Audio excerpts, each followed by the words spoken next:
RJ Rohini tax நேயர்களுக்கு வணக்கம். S, இன்னைக்கு பிக் பாஸ் சீசன் 8 மூன்றாவது நாள் ரிவ்யூவை தான் பார்க்க போகிறோம். ஃபர்ஸ்ட் 2 நாள் ரொம்ப லென்த்தாக நிறைய விஷயங்கள் பேச வேண்டிய கட்டாயம் சூழ்நிலை இருந்தது. பட் அதற்கு ரொம்ப அவசியத்தை இன்னைக்கு குறைச்சிட்டாங்க கண்டஸ்டன்ட் அப்படின்னு சொல்லலாம். ஸோ ஷார்ப் அண்ட் குயிக்காக இந்த ரிவ்யூ இருக்கும் அப்படின்னு நான் நினைக்கிறேன். இன்னைக்கு பொதுவாக ரொம்ப பெரிய கண்டென்ட் எல்லாம் இருக்கும் அப்படின்னு எல்லாருமே எதிர்பார்த்த டைமில் ஒரு சாஃப்டான ஒரு சண்டை, அப்புறம் லைட்டாக ஒரு அழுகை, இந்த மாதிரி வந்து முடிஞ்சு போச்சு. ஸோ டீமுக்குள்ள வந்து டீம்மேட்டை வந்து ஸ்வாப் பண்றது, ஆண்கள் அணியிலிருந்து ஒரு பையனை வந்து பெண்கள் அணிக்கும், பெண்கள் அணியிலிருந்து ஒரு பையனை ஆணுக்கும் அனுப்புறதுக்கான டாஸ்கை வந்து கொடுக்குறாங்க. லிட்டரலா அந்த பசங்க டீம்ல எவ்வளவு விஷயத்த வந்து ஒரு மனதா முடிவெடுக்கிறாங்க அப்படிங்கிறத பார்த்து ரொம்ப ஆச்சரியப்பட்டேன். ஏன்னா நாளாக நாளாக அவங்களுடைய டார்கெட் என்னன்னு பாத்தீங்கன்னா கேர்ள்ஸ் டீம்ல இருக்கிற ஒவ்வொரு நபரா தான் இருக்கு. ஸோ அதை தான் பிளான் பண்ணி விளையாடுறாங்க. ஸோ ரொம்ப ஈஸியா முத்துக்குமரனை ஒரு மனதா எந்த விதமான ஆர்கியூமெண்ட்டும் இல்லாம ரொம்ப கிளவரா யோசிச்சு இங்க இருந்து அங்க அனுப்புறேங்கிறாங்க. ஆனா இந்த கேர்ள்ஸ் டீமுக்குள்ள பண்றாங்க பாருங்க, யாரு செலக்ட் பண்றதுங்க அப்படிங்கிறதுக்கு நான் போறேன் நீ போறேன்னு சண்டை.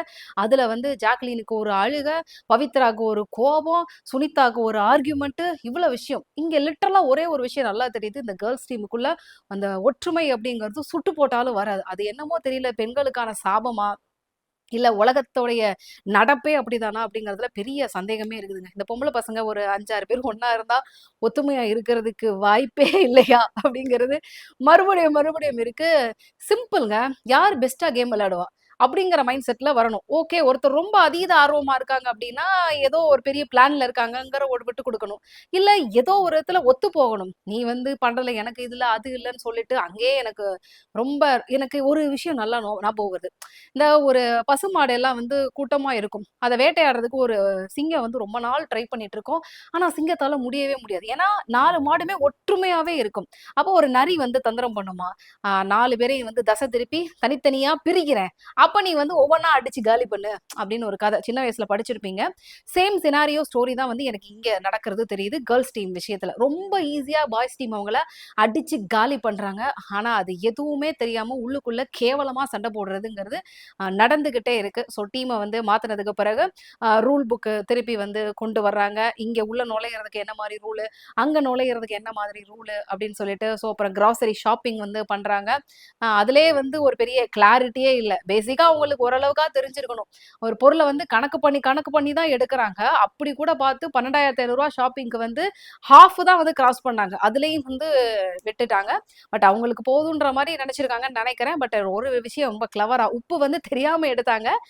தெரியாம எடுத்துட்டோம் அப்படிங்கிறதுக்கு அப்புறம் அதை எப்படியா டாஸ்க்கு யூஸ் பண்ணிக்கலாம் அப்படின்னு ஒரு டிமாண்டை வச்சு ரூலுக்கு கொஞ்சம் நிறைய விஷயங்கள்லாம் வந்து ஒரு டிராமா பண்றதுக்கு நிறைய முயற்சி பண்ணாங்க. ஸோ அது ஒண்ணுதான் இன்னைக்கு ஒரு சவரஸ்யத்தை கொடுத்த ஒரு பிளே. நான் வந்து இந்த பிக் பாஸ்ல இந்த 1 ஹவர் எபிசோடு இல்லாம மதியான நேரத்துல கொஞ்சம் லைவ் 24/7 லைவ் போகுதுல்ல, அதுல சில விஷயங்கள்லாம் பார்த்தேன். அப்ப முத்துக்குமரன் வந்து பயங்கர ஸ்மார்ட்டா, நம்ம ஓவியா ஃபர்ஸ்ட் சீசன்ல பாத்தீங்கன்னா எனக்கு பசிக்குது வாழைப்பழ வேணும் அப்படின்னு கேட்பாங்கல்ல. ஸோ அதே மாதிரி கேமரா முன்னாடி போய் நான் பெண்களுக்கு எதிரானவன் அல்ல, பெண்களை மதிப்பவன், பெண்கள் என் கண்கள், என் தெய்வம், என் தாயை போன்றவர்கள்னு சொல்லிட்டு நிறைய விஷயங்கள் சொன்னாரு. என்னதான் வந்து கேர்ள்ஸ் டீமுக்குள்ள ஒருத்தரா இருந்தாலும் அவர் ஆண்கள் அணிக்காகத்தான் விளையாடுறாரு அப்படிங்கிறத ரொம்ப ரொம்ப ஸ்ட்ராங்கா நிறைய இடங்கள்ல நம்புறாரு. உள்ளுக்குள்ளேயே பூந்து ஏதாவது டிஸ்ட் பண்ணி விடுறது, கேம் ஆடுறதுங்கிறதுக்கான வேலைகள்லாம் டீமுக்காக விளையாடுறாங்க. பட் உள்ள இங்க இருந்து போன பவித்ரா வந்து அதை பண்றாங்களா அப்படின்னு பாக்குறப்ப உண்மையிலே அப்படி ஒரு பெரிய டிராமாட்டிக் சேஞ்சஸ்லாம் வந்து அங்க நடக்கல. நான் ஒரே ஒரு விஷயம், எப்படி அந்த பெண்கள் டீமை கலைக்கிறதுக்கு ஒரு சிங்கம் பசுமாடு கதை சொன்னேன்ல, சேம் அதே மாதிரி தான். யார் ஒருத்தர் நான் பெண்களை ரொம்ப மதிக்கிறேன், பெண்கள் எனக்கு வந்து தெய்வம் மாதிரி அப்படிங்கிற மாதிரி வெளிப்படையா சொல்லிக்கிட்டே இருக்கிறாங்களோ அவங்களை அதிகப்படியா சந்தேகப்படணும். ஏன்னா கேஷுவலா இருக்கிறவங்க வந்து பெருசா கிரைம்னு சொல்லக்கூடாது, பெரிய வார்த்தை. கேஷுவலா இருக்கிறவங்க ரொம்ப மைன்யூட்டா நோட் பண்ணி சில விஷயங்கள் பண்ண மாட்டாங்க. ஆனா ரொம்ப கான்சியஸா இருக்கிறவங்க கிட்ட கொஞ்சம் சந்தேகப்படணும், அவங்கள சஸ்பீஷியஸா நம்ம நினைக்கணும். என்னதான் வந்து அவர் எங்களுடைய சமூகத்துல இருந்து, மீடியான்ற சமூகத்துல இருந்து அந்த பையன் எனக்கு நல்லா தெரிஞ்ச பையனா போயிருந்தாலும் டே டே டே பை டே அவர் சில விஷயங்கள்லாம் பேசுறப்ப வந்து ரொம்ப சஸ்பீஷியஸா இருக்கு. ஏன்னா எப்பவுமே யாருமே, இப்ப நீங்க சொல்றீங்க நான் ரொம்ப நேர்மையானவன், யார் சொல்லுவா தெரியுமா? உள்ளுக்குள்ள ஏதோ பெரிய ஃப்ராடு தரம் பண்றவன் தான் சொல்லுவான்னு சொல்லுவாங்க. நேர்மையான அவன் பாட்டுக்கு வேலையை பார்த்துக்கிட்டு போய்கிட்டே இருப்பான். ஸோ அந்த சேம் டவுட் தான் வந்து எனக்கு முத்துக்குமரன் விஷயத்துல கொஞ்சம் உறுத்திக்கிட்டே இருக்கு. அதே மாதிரியே மற்றவர்கள் யாரும் இன்னைக்கு டாஸ்க்கை பொறுத்த வரைக்கும் பெருசா இன்வால்வ்மெண்ட் எல்லாம் எடுத்து பண்ணல. இது போற போக்குல அப்படியே பண்ணிடலாம்னு நினைக்கிறாங்க.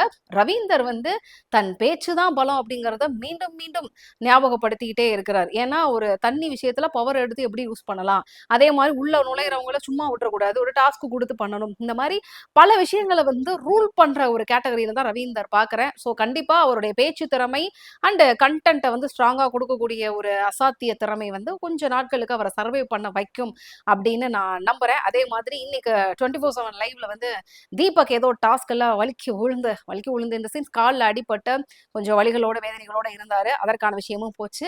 லஞ்ச் வந்து வகை வகையா சமைச்சு டீமுக்கு கொடுத்துட்டாங்க. நைட்டு டின்னர்ல இருந்து நீங்களே ஓன் குக்கிங் ஸ்டார்ட் பண்ணுங்க அப்படின்னு சொல்லிட்டு ஆரம்பிச்சிருக்காங்க. ஸோ எனக்கு என்னன்னா இந்த வீடை ரெண்டா கோடு போட்டு பிரிச்சுட்டு தண்ணி குடிக்கிறதுக்கு பர்மிஷன் கேட்கணும், தட்டு கழுவுறதுக்கு பர்மிஷன் கேட்கணும், உள்ள நுழையிறதுக்கு பர்மிஷன் கேட்கணும் அப்படிங்கிறது மோஸ்ட் இரிட்டேட்டிங் அப்படிங்கிற மாதிரி தான் இருக்கு. ஏன்னா நீங்க திடீர்னு வந்து உங்களுக்கு ஒரு விக்கல் வரும், ஒரு இருமல் வரும், இல்ல பொறைக்கு ஏறிடும், ஏதோ ஒண்ணு பண்றதுக்கு பர்மிஷன் கேட்டு அப்படிங்கிற மாதிரிலாம் போக முடியுமா? ஸோ அதெல்லாம் கொஞ்சம் எப்படின்னா உங்களுடைய உணர்ச்சியோட ரொம்ப விளையாடுற மாதிரி தான் இருக்கு. அதையெல்லாம் தாக்கு பிடித்து இந்த டீம்ல இருக்கிறவங்க வந்து இந்த வீக் எப்படி கொண்டு போக போறாங்க அப்படிங்கிறத நம்ம வெயிட் பண்ணி பார்த்துடலாம். பட் இன்னைய டே 3 பொறுத்த வரைக்கும் பெருசா ஒரு பயங்கரமான விஷயமா இல்லாமல் உப்பு சப்பில்லாமல் முடிந்து போனது இன்றைய நாள். அம்பிட்டுதான் இன்னைக்கு டே 3 பொறுத்த வரைக்கும். நாளைக்கு டே 4ல என்னெல்லாம் கலாட்டா பண்றாங்க அப்படிங்கிறத நாளைக்கு ஆர்ஜி ரோகிணி டாக்ஸ்ல டே 4ஓட ரிவ்யூல நான் உங்களை மீட் பண்றேன். until then bye from RJ Rohini. மறக்காம நம்ம சேனலுக்கு எல்லாருமே பாக்குறீங்க, பார்த்துட்டு அப்படியே போயிடுறீங்க, அதுல ஒரு இதுவும் கிடையாது. தயவு செய்து சப்ஸ்கிரைப் பண்ணுங்க, லைக் பண்ணுங்க. அப்புறம் ஏதாவது குறைகள் இருக்குது இந்த மாதிரி பண்ண எப்படி நான் இப்போ ஒரு விஷயம் சொல்றேன்ல, எனக்கு முத்துக்குமரோட விஷயம்லாம் பயங்கர சஸ்பீஷியஸா இருக்குன்னு உங்க மனசுல நிறைய விஷயங்கள் தோணும். அது நீங்களும் கமெண்ட்ல என் கூட ஷேர் பண்றப்பதான் ஓகே நம்மளுடைய வேவ்லென்த் வந்து எவ்வளவு கனெக்ட் ஆயிருக்கு, நான் சரியா பேசுறேனா சரியா சொல்றேனா அப்படிங்கிற மாதிரி ஒரு பெரிய அனலைசேஷன் என்னால பண்ண முடியும். அதுக்காக நீங்க எனக்கு கண்டிப்பா ஹெல்ப் பண்ணுவீங்கன்னு நினைக்கிறேன். மீண்டும் நாளை உங்களை சந்திக்கிறேன். நன்றி.